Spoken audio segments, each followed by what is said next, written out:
അഹമ്മദാബാദ് വിമാന അപകടത്തിൻ്റെ പശ്ചാത്തലത്തിൽ എന്താണ് ആ വിമാനത്തിന് സംഭവിച്ചിട്ടുണ്ടാവുക എന്ന് നമ്മോട് അത് സംബന്ധിച്ച് നമുക്ക് ഉള്ള സംശയങ്ങൾ, എല്ലാവർക്കുമുള്ള സംശയങ്ങളാണ്. ആ സംശയങ്ങൾ നമുക്ക് നേവൽ ഇൻസ്റ്റിറ്റ്യൂട്ട് ഓഫ് എയറോനോട്ടിക്കൽ ടെക്നോളജീസിൻ്റെ ഇൻസ്ട്രക്ടറായിരുന്ന ബാബു പ്രദീപ് സാറിനോട് ചോദിച്ചു മനസ്സിലാക്കാം. സർ, സാറിന് ഈ വിമാനത്തിൻ്റെ എല്ലാ വശങ്ങളും അറിയാവുന്ന ആളാണ്. എന്തായിരിക്കാം ആ വിമാനത്തിൽ? അത് ഫ്ലൈറ്റ് പൊങ്ങി 32 സെക്കൻഡിനുള്ളിൽ തന്നെ തകർന്നു വീഴുന്ന 620 അടി ഉയരത്തിൽ ചെന്നതിന് ശേഷം തകർന്നു വീഴുന്ന ഒരു സാഹചര്യമായിരിക്കും. ഒരു പക്ഷേ നമുക്കുള്ളത് ഈ പറയുന്ന വിമാനം പറന്നുയരുന്ന വിഷ്വലുകളും ഒപ്പം തന്നെ ഒരു പക്ഷേ അതിൻ്റെ വീലുകൾ അകത്തേക്ക് പോകാത്ത ഒരു സാഹചര്യം, അതൊക്കെയാണ് പലരും അതിനെക്കുറിച്ച് സംസാരിക്കുന്നത്. സാറിനത് കണ്ടതിൽ നിന്നും എന്താണ് മനസ്സിലായത്? ഇത് ബേസിക്കലി ഈ പൈലറ്റ് അവസാനമായിട്ടൊരു മെസ്സേജ് കൊടുത്തിട്ടുണ്ട്. Mayday, no thrust, losing power, unable to lift. ഇതാണ് പറഞ്ഞിരിക്കുന്നത് ബേസിക്കലി. അതിൽ നിന്ന് നമുക്ക് വളരെ വ്യക്തമാണ്. എന്ന് വെച്ചാൽ നോ ത്രസ്റ്റ് എന്ന് പറഞ്ഞാൽ എഞ്ചിന് മൂമെൻറ്റം ഇല്ല. നമ്മൾ ഈ കാറിലൊക്കെ ടോർക്ക് എന്ന് പറയുന്നത് പോലെ തന്നെയാണ് ഈ എയർക്രാഫ്റ്റിന് ത്രസ്റ്റ് എന്ന് പറയുന്നത്. ആ പവർ ഇല്ല, ബേസിക്കലി എഞ്ചിന് പവർ കിട്ടുന്നില്ല. അപ്പോൾ ആ no power, losing height, pickup ചെയ്യാൻ പറ്റുന്നില്ല. അപ്പോൾ അടിസ്ഥാനപരമായിട്ട് നമുക്ക് മനസ്സിലാക്കാം എഞ്ചിൻ്റെ പവർ കുറവാണ്, അതാണ് പൊങ്ങാൻ പറ്റുന്നില്ല. അതാണ് ഇതിൻ്റെ അടിസ്ഥാനപരമായ കാരണം. പിന്നെ ഈ അണ്ടർ കാരേജിൻ്റെ പ്രശ്നം, അതായത് ഈ ലാൻഡിംഗ് ഗിയറിൻ്റെ പ്രശ്നം തന്നെ. സാധാരണ ഇതിലൊരു 100 മുതൽ 400 ഫീറ്റ് വരെ ഹൈറ്റിലാണ് ഈ ലാൻഡിംഗ് ഗിയർ ഉള്ളിലോട്ട് പോകേണ്ടത്. പക്ഷേ അതൊരു വളരെ ലിമിറ്റഡ് ആയിട്ട് ഇതിനെ ബാധിക്കുകയുള്ളൂ. പിന്നെ ഒരു ഫ്ലാപ്പിൻ്റെ പ്രശ്നം പറയുന്നുണ്ട്. ബാക്കിലുള്ള ഫ്ലാപ്പ് റിട്രീവ് ചെയ്യണം. അത് റിട്രീവ് ചെയ്യുന്നത് ഒരു 1000 ഫീറ്റിന് മുകളിലോട്ടാണ് സാധാരണ ഇതിൽ റിട്രീവ് ചെയ്യുന്നത്. ഇതിപ്പോൾ ഈ 600 ഫീറ്റിൽ തന്നെ നോക്കിയപ്പോൾ തന്നെ ഈ ഫ്ലാപ്പ് റിട്രീവ് ചെയ്ത് വെച്ചിട്ടുണ്ട്. പക്ഷേ അതൊന്നും അത്ര അതൊക്കെ ഇതിൻ്റെ ഭാഗമായിട്ട്, ഈ എമർജൻസിയുടെ ഭാഗമായിട്ട് ചെയ്ത കാര്യങ്ങളായിട്ടേ കണക്കാക്കാൻ പറ്റുള്ളൂ. അടിസ്ഥാനപരമായിട്ടുള്ള പ്രശ്നം എന്ന് തോന്നുന്നത് എന്താ വെച്ചാൽ എൻജിൻ പവർ കുറഞ്ഞിരിക്കുന്നു. അപ്പോൾ എന്തായിരിക്കാം എൻജിന് പവർ കുറയാനുള്ള കാരണം? പ്രധാന കാരണം ഒന്നുകിൽ ഫ്യൂൽ സപ്ലൈ ലൈനിൽ എന്തെങ്കിലും ബ്രേക്ക് വന്നോ. നമ്മൾ വണ്ടിയൊക്കെ ഓടിക്കാൻ മിസ്സിങ് എന്ന് പറയും, അതുപോലെ വല്ല ഫ്യൂൽ സപ്ലൈയിൽ വന്നു. പക്ഷേ അതിന് മോശം ഫ്യൂൽ ആവാൻ സാധ്യതയില്ല. അതിന് തൊട്ട് മുമ്പ് ഇതേ സ്ഥാനത്തിൽ നിന്ന് വേറെ എയർക്രാഫ്റ്റ് ടേക്ക് ഓഫ് ചെയ്ത് പോയിട്ടുണ്ട് ഫീൽ ചെയ്തിട്ട്. അപ്പോൾ അതായിരിക്കാൻ സാധ്യതയില്ല. പിന്നെ എന്തെങ്കിലും ബ്ലോക്കേജ് വന്നോ. പിന്നെ വേറൊരു കാര്യം എന്നുള്ളത്, ഈ എയർക്രാഫ്റ്റിൻ്റെ അടിയിൽ ഒരു റാറ്റ് എന്ന് പറഞ്ഞ സാധനമുണ്ട്, റാം എയർ ടർബൈൻ. അത് നമ്മുടെ ഫാൻ പോലെ ഇരിക്കും. ഈ എയർക്രാഫ്റ്റിനകത്ത് ഇലക്ട്രിക്കൽ പവർ ബ്രേക്ക് ഡൗൺ വന്നു കഴിഞ്ഞാൽ അതൊരു താഴ്ന്നൊരു സാധനം ഇങ്ങനെ ഇറങ്ങി വരും, ഫാൻ പോലൊരു സാധനം. അപ്പോൾ എയർക്രാഫ്റ്റിൻ്റെ സ്പീഡ് അനുസരിച്ച് അതിൻ്റെ ലീഫ് കറങ്ങും, അതിൽ നിന്ന് വൈദ്യുതി ഉൽപ്പാദിപ്പിക്കപ്പെടും. അതൊരു ഓട്ടോണമസ് സോഴ്സാണ്. അപ്പോൾ അത് പ്രവർത്തിച്ചിട്ടുണ്ട്. അതിൻ്റെ ഓഡിയോ ക്ലിപ്പിൽ അവർ എല്ലാവരും പറയുന്നുണ്ട് അതിന് ആ റാമിൻ്റെയാണ് ആ മുളക്കം കേൾക്കുന്നത്. അപ്പോൾ ഇലക്ട്രിക്കൽ ഫെയിലിയർ ഉണ്ടാകുമ്പോഴാണ് ഈ റാം ഓട്ടോമാറ്റിക്കലി പ്രവർത്തിക്കുന്നത്. അപ്പോൾ ഈ രണ്ട് ഇതാണ് കാണുന്നത്. ഒന്നെങ്കിൽ ഈ ഫ്യൂൽ സപ്ലൈയിൽ എന്തെങ്കിലും ഒരു ബുദ്ധിമുട്ട് വന്നിട്ടുണ്ടാവും. അതല്ലാന്നുണ്ടെങ്കിൽ ഈ എഞ്ചിൻ്റെ പ്രവർത്തനവുമായിട്ട് ബന്ധപ്പെട്ട് എഞ്ചിന് സഫീഷ്യൻറ്റ് പവർ ഉൽപ്പാദിപ്പിക്കാൻ പറ്റാത്തൊരു പ്രശ്നം ഇതിൻ്റെ പുറകിലുണ്ടാവാൻ സാധ്യതയുണ്ട്. അല്ലെങ്കിൽ ഇലക്ട്രിക്കൽ ഫെയിലിയർ ആവും. ഈ കൺട്രോൾസ് എല്ലാം നിയന്ത്രിക്കപ്പെടുന്ന ഇലക്ട്രിക്കൽ സിസ്റ്റംസ് ഉപയോഗിച്ചാണ് കൂടുതൽ കൺട്രോൾസും. പിന്നെ ഹൈഡ്രോളിക് ഉണ്ട്. അപ്പോൾ ഇലക്ട്രിക്കൽ സിസ്റ്റം ഫെയിലിയർ ആയാൽ അത് വലിയൊരു രീതിയിൽ ഇതിനെ ബാധിക്കും. അപ്പോൾ അതൊരു നല്ലൊരു സാധ്യതയാണ്. പിന്നെ വേറൊരു കാര്യമാണ് നമ്മൾ മനസ്സിലാക്കേണ്ടത്. ഈ എയർക്രാഫ്റ്റ് സാധാരണ ടേക്ക് ഓഫ് ചെയ്യുന്നത് ഒരു 1500 മീറ്റർ മതി, 1.5 കിലോമീറ്റർ മതി ഇതിന് റൺവേ ലെങ്ത് ടേക്ക് ഓഫ് ചെയ്യാൻ വേണ്ടിയിട്ട്. പക്ഷേ അഹമ്മദാബാദ് ഹൈവേ എന്ന് പറഞ്ഞ ഏകദേശം 3.5 കിലോമീറ്റർ ഉണ്ട്. അപ്പോൾ 1.5 കിലോമീറ്ററിനുള്ളിൽ ടേക്ക് ഓഫ് ചെയ്യാൻ പറ്റുമായിരുന്ന ഈ എയർക്രാഫ്റ്റ് ഏകദേശം 3.5 കിലോമീറ്റർ മുന്നോട്ട് പോയാണ് ടേക്ക് ഓഫ് ചെയ്തിരിക്കുന്നത്. എന്തുകൊണ്ട് അത്രയും ദൂരം പോകേണ്ടി വന്നു? സാധാരണ നമ്മൾ റൺവേയിലൊക്കെ നോക്കുമ്പോൾ കാണാം ഏകദേശം ഒരു പകുതി അല്ലെങ്കിൽ ഒരു 1/4 ഭാഗം എത്തുമ്പോൾ ഇത് ടേക്ക് ഓഫ് ചെയ്ത് കഴിയും. ഇത് ഫുൾ റൺവേയുടെ ലെങ്ത് ഉപയോഗിച്ചിട്ടാണ് ഇത് ടേക്ക് ഓഫ് ചെയ്തിരിക്കുന്നത്. അപ്പോൾ എന്തുകൊണ്ട്? അപ്പോൾ നമുക്ക് മനസ്സിലായി ഇതിനകത്ത് ലോഡ് കൂടുതലായിരുന്നു. ഏകദേശം 58,000 ലിറ്റർ ഫ്യൂൽ ഇട്ടിട്ടുണ്ട്. പിന്നെ 250ഓളം 660 ആൾക്കാരുണ്ട്. ഇവരുടെ ഒക്കെ ലഗേജ് ഉണ്ട്. ഓരോരുത്തർക്കും വിദേശത്തേക്കൊക്കെ പോകുമ്പോൾ ഓരോരുത്തർ 50ഉം 100ഉം കിലോ വെയിറ്റാണ് കൊണ്ടുവന്നത്. അപ്പോൾ അതിൻ്റെ വല്ല പ്രശ്നം ഉണ്ടായിരുന്നോ? നമുക്കറിയില്ല. ഇതൊക്കെ ടെക്നിക്കലായിട്ടുള്ള പരിശോധിക്കപ്പെടേണ്ട കാര്യങ്ങളാണ്. അപ്പോൾ അതുകൊണ്ടാണോ ഈ റൺവേ ഇത്രയും എടുക്കേണ്ടി വന്നത്? അതോ ഇത് റൺവേയിലൂടെ ടാക്സിങ് ചെയ്യുമ്പോൾ തന്നെ ഇതിന് പവർ കുറവാണെന്ന് ഈ പൈലറ്റിന് തോന്നിയിട്ടുണ്ടോ? അതുകൊണ്ടാണോ ഈ ഫുൾ റൺവേ ഉപയോഗിക്കേണ്ടി വന്നത്? ഇത്തരം ടെക്നിക്കൽ കാര്യങ്ങളുണ്ട് ഇതിനകത്ത്. പിന്നെ വേറെ ഏതൊരു പൈലറ്റ് പറഞ്ഞു കേട്ടു, ഇദ്ദേഹം ഈ ലാൻഡിംഗ് ഗിയർ പൈലറ്റ് ഈ ലാൻഡിംഗ് ഗിയർ അപ്പ് ചെയ്യുന്നതിന് പകരം ഈ ഫ്ലാപ്പ് അപ്പ് ചെയ്തതാണോ എന്നൊരു സംശയം ഒരു ബ്രിട്ടീഷ് പൈലറ്റ് അയാളുടെ റിവ്യൂവിൽ പറഞ്ഞിട്ടുണ്ടായിരുന്നു. പക്ഷേ അതിനുള്ള സാധ്യത വളരെ കുറവാണ്. ഈ നെസസറി സഫീഷ്യൻറ്റ് സ്പീഡോ ഹൈറ്റോ അച്ചീവ് ചെയ്യാതെ ഈ ഫ്ലാപ്പ് റിട്രീവ് ചെയ്യുമ്പോൾ മെസ്സേജ് വരും, വാർണിംഗ് വരും.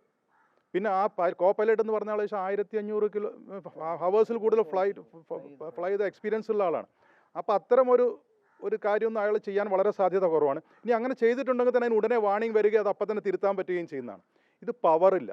പൈലറ്റ് ടേക്ക് ഓഫ് നമുക്കറിയാം, അത് ഒരു നിശ്ചിതമായിട്ട് ഒരു 500-600 അടി വരെ പോയിട്ട് പിന്നെ അത് പിടിക്കാൻ പറ്റുന്നില്ല. അതിങ്ങനെ താഴോട്ട് വരികയാണ്.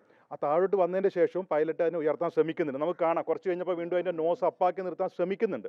പക്ഷേ എൻജിൻ പവർ ഇല്ല എന്നുള്ളത് മാത്രമാണ് കാരണം. പിന്നെ ഒരു വേറെ കാരണം പറഞ്ഞത് ഇതാണ് ബേർഡ് ഹീറ്റ് വല്ലതും ആവാമെന്നാണ്. പക്ഷി കൂട്ടിയിടി. ഈ 2 എഞ്ചിനിൽ ഒരേ സമയത്ത് പക്ഷി ഇടിക്കുക എന്നുള്ളതായിരുന്നു അത്ര പ്രായോഗികമല്ല. ഇനി മാത്രമല്ല പക്ഷി ഇടിച്ച് എഞ്ചിനകത്തോട്ട് കയറുമുണ്ടല്ലോ, ആ എഞ്ചിൻ്റെ ലീഫൊക്കെ ബെൻഡായിട്ട് എഞ്ചിനകത്തോട്ട് കയറാൻ സാധ്യതയുണ്ട്, ബ്ലേഡൊക്കെ. അപ്പോൾ അങ്ങനെയാണെങ്കിൽ പുറകിലൂടെ തീയും പുകയും വരും. നമ്മൾ ആ ഫ്ലൈറ്റിൽ ഒന്നും ഒരു ശകലം പോലും തീയോ പുകയോ ഒന്നും കാണുന്നില്ല.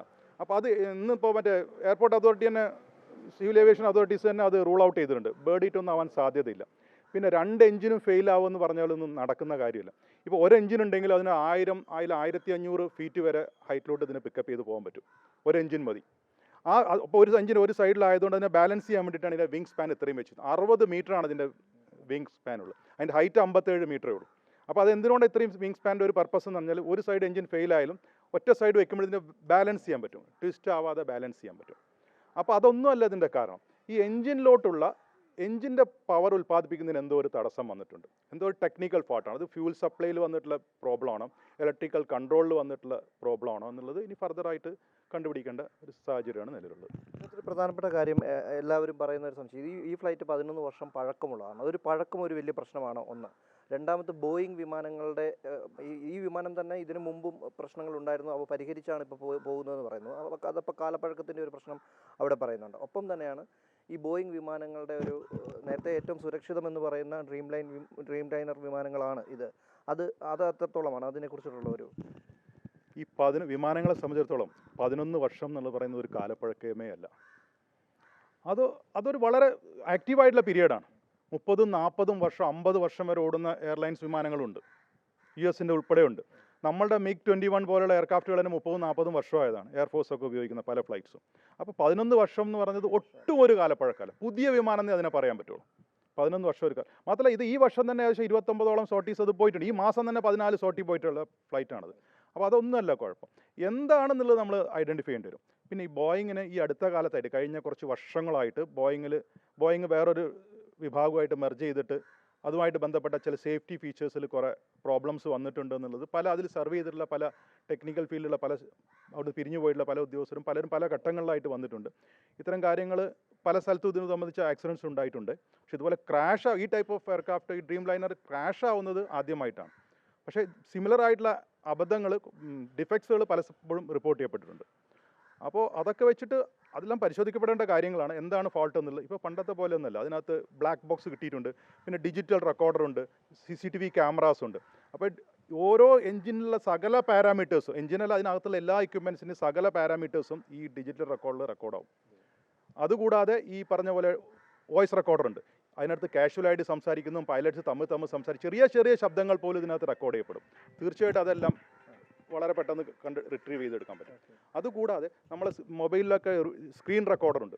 അതുപോലെ അതിനകത്തുള്ള പല എക്യുപ്മെൻസിനും സ്ക്രീൻ റെക്കോർഡിങ് ഓട്ടോമാറ്റിക്കായി നടക്കുന്നുണ്ട്. ഇതൊക്കെ റിട്രീവ് ചെയ്തെടുക്കാൻ പറ്റും. ഈ ഇൻഫർമേഷൻസ് ഉപയോഗിച്ചുകൊണ്ട് നമുക്കിതിനെ കംപ്ലീറ്റ് സാധനങ്ങളെ സിമുലേറ്റ് ചെയ്തെടുക്കാൻ പറ്റും. അപ്പോൾ അതുകൊണ്ട് തന്നെ നമുക്ക് ഇത് എന്താണ് സംഭവിച്ചത് എന്ന് ഏതാനും ദിവസങ്ങൾക്കുള്ളിൽ ഒരു പക്ഷേ ഇത് ഒന്ന് മനസ്സിലാക്കിയെടുക്കുന്ന സമയം മാത്രമേ വരുള്ളൂ. അത് നമുക്ക് മനസ്സിലാക്കാൻ കഴിയും എന്ന് തന്നെയാണ്.